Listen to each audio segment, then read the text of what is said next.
This is our dear Rosie, and this is what's kept me very busy, as well as completely enthralled and entertained. This lovely litter of Aussie Doodles. We got all colours. We got blue merle, red merle, black, white and tan, chocolate phantom. We really got an absolutely stunning litter.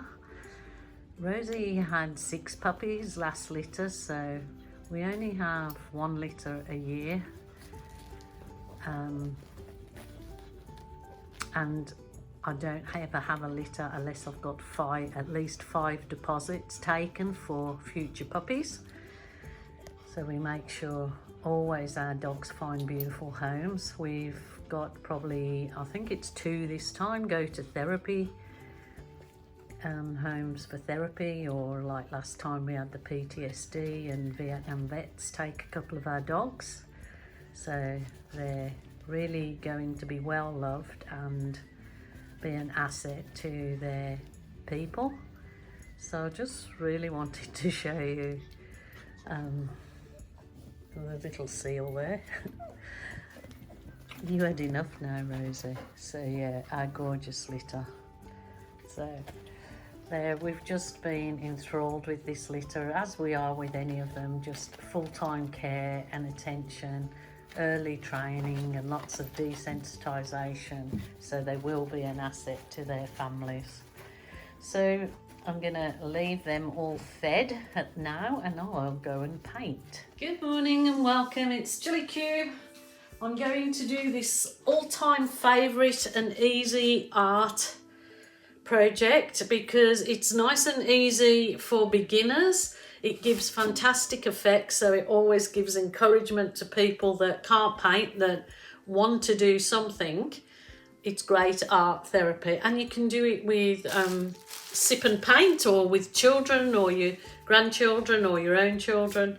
So I've got these 4 little 8 by 8 canvases. I might try and do all of the 4 here, and it is. This is like the chubby bubble wrap.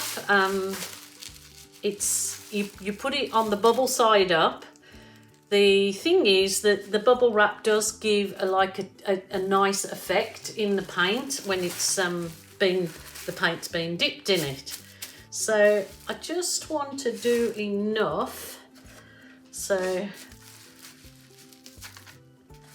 I'm not sure if I should, maybe I'll work with 3, because then that keeps it in the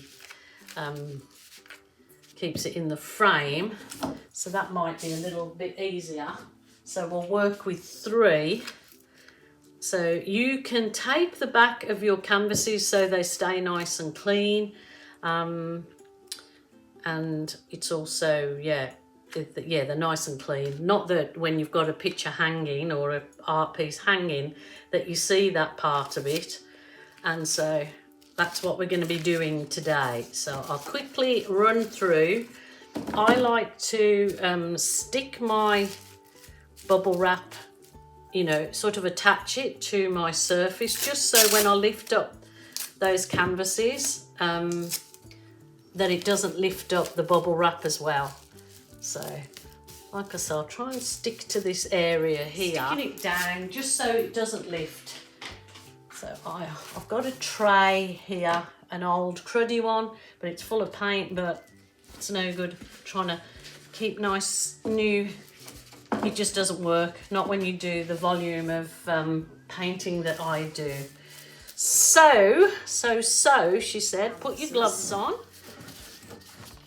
I'm going to give a once over with a sponge brush, little sponge brush with a base colour. And I think I might today not go white, but go, it's called bleached titanium. So I might just give them a go over with this. You can do your edges as well while you're at it, or you can, the sides of your canvas, or you can paint those at the end. Give a little bit of a backing, but not too much paint that it's going to slide around. So, and you can paint your edges. These little sponge brushes are great. I've got them down below in my Amazon shop, underneath in the description box underneath this video. So if you're looking for anything to do with my acrylic art, all of the products are there underneath.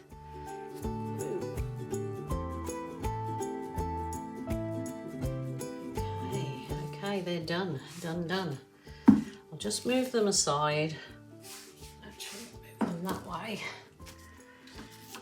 So they're out of my way.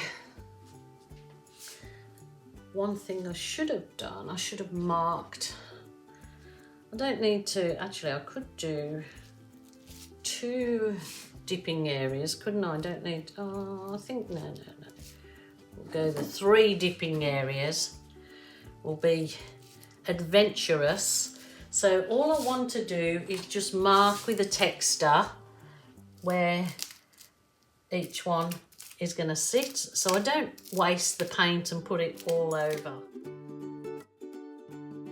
Move those off now, and I'm going to use my classic chevron lather paint in chevron patterns, because it seems to give a really nice feather effect, I find.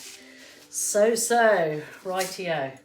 First colour I'm going to put down is this real, it's just a purple. It is a real nice strong deep purple, and I'm going to not put it everywhere over the, I'm going to have a little bit of negative space around the edge.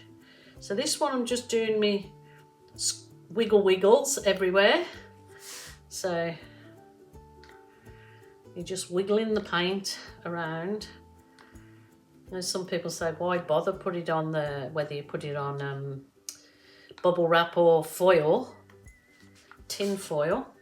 It just creates a nice sort of textured effect, I find. So purple lovers, but it's going to have some New Beauty colours in here. So not too over the top. We'll go, this was white with just a little bit of that purple in it. So just sort of putting this on first. It is better to have thicker colours for doing dips, and I really think this is very thin. It's just that the textured effect comes out better with thicker colours, I find. Otherwise, if you sort of add contrasting colours, they can go muddy. So I'm going to try and keep this in the tones, not too out of it. Right, I will go, this is my chevron effect. Just V's basically. Like I said, it creates like a feather effect in the dipped canvas. Now this is the right thickness, because this is, I can feel that this is nice, and the body of the paint is a lot thicker. It doesn't have to be the same as each one. You can do it however you choose, and you can do it whatever colours you choose. So I'll do like a scallop effect around. It must have a gooby wooby in there.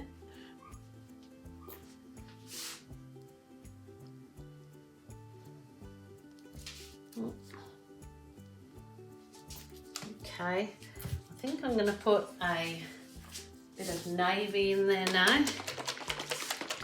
And I think, oh, I think my paints are thin. So that's a navy. Why is that? That's a bit, no, that's a bit too thin. I've got another one here. Let's see if this one works. That is really thin. These are all pre-mixed paints I have pre-mixed myself, but they've been pre-mixed for a long time, and I want to use them up, not waste anything. So we'll just try this.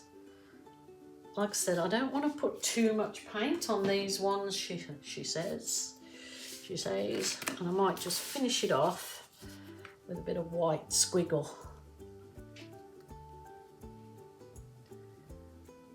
see what we get. If we can always pretty it up with the balloon kisses if you so choose to do so. Rightio, let's get going. First one is keep it where my markers are, push it in the paint, keep it where the markers are.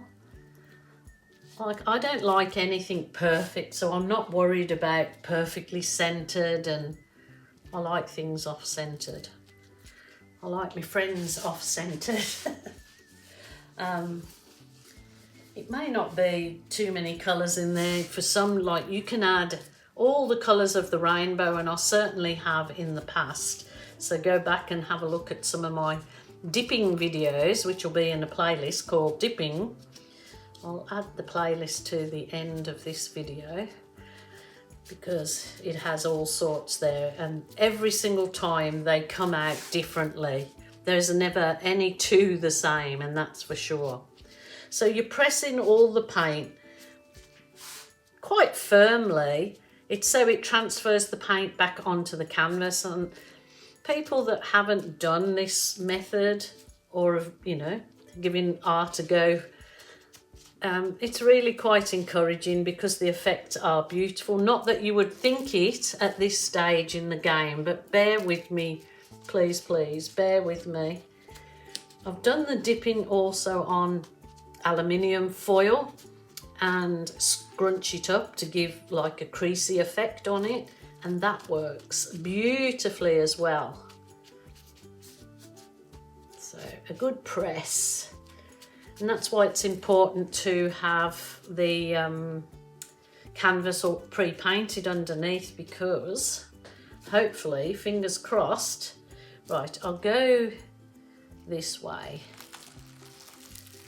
Ooh, that's pretty. The colours are quite nice actually, especially with that bleach white on the underside. That's quite nice.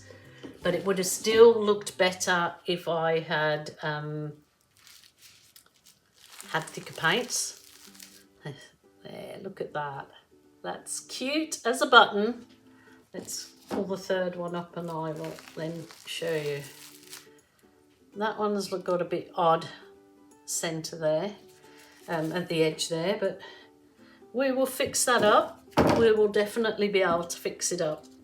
So the colours are really quite nice, I think. So. Now, you could definitely leave them exactly as they are, without any further embellishments. But I'm here to show you what the possibilities are. So I'm going to show you what you can do if you want to just add a little bit further. Get yourself a balloon. This is a completely deflated balloon, and you use this as your tool for, you can, you know, if you've got some paint missing in areas, you can dip it into your paint that you have left over underneath. There's not much left over on that one. And you can just put some little balloon embellishments, and they look like gorgeous little flowers. Don't have to do too many. When I bring you up close, you'll see the lovely detail that the balloon can bring about. They're really cute. Love those colours. So I have got a long, I'll show you the frame that I've got that I can use to put the three of these in actually, so they can all go together in one long frame. I will bring it over and show you. But I think those are just stunning. If you do those with your family and friends or children, they just love it because you get such a lovely, lovely effect. Okay, I've got this frame. It has got photos of unknown people in it when I bought it. So I could set up the 1, 2, 3, or I probably might have even got the 4 in there, so I can set them into that frame if I so wish to do so. And then you've got all 3 in a nice narrow frame, so I will bring you down and give you a little look-see. So as you can see, look at the little detail that those balloon kisses can add to what looks like a real ripple feathery effect in there. They're really gorgeous, and they're just so easy to do. I mean, even, you know, seasoned painters that are really into the fine art, it's always fun to do a project like this, especially with family and friends, or an art class with local community arts, or the elderly love these. I'll say that, I'm elderly and I love it. Okay, my lovelies, look out for the photos at the end when they're dry, and thank you so much for joining me today. And remember, if you're feeling sad, lonely or depressed, please ring a family member or a friend. Don't suffer in silence, and if that's not available to you, there is always a helpline. Bye for now.